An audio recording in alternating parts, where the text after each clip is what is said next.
pemerintah Provinsi Sumatera Selatan terus memprioritaskan pembangunan infrastruktur strategis. Sejumlah proyek strategis nasional atau PSN menjadi fokus utama, salah satunya pembangunan Pelabuhan Tanjung Carat.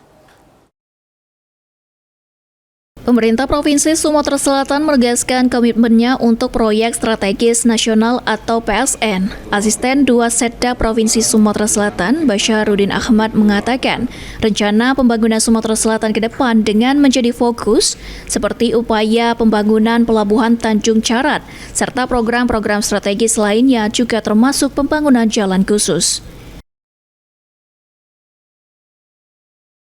Menurutnya, progres dari rencana pembangunan Pelabuhan Tanjung Carat sedang dalam proses. Dokumen-dokumen juga telah diproses oleh Kemenhub terkait pengelolaan atau bentuk kerjasama.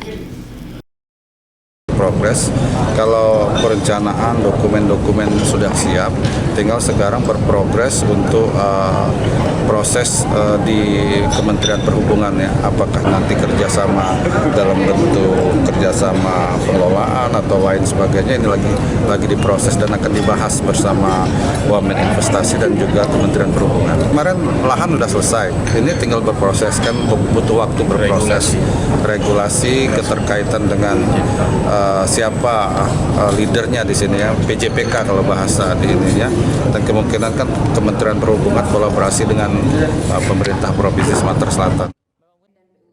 Ditambahkan Basyarudin, terkait pembebasan lahan sudah diselesaikan, tinggal menentukan bentuk kerjasama antara pemerintah Provinsi Sumatera Selatan dan Kementerian Perhubungan.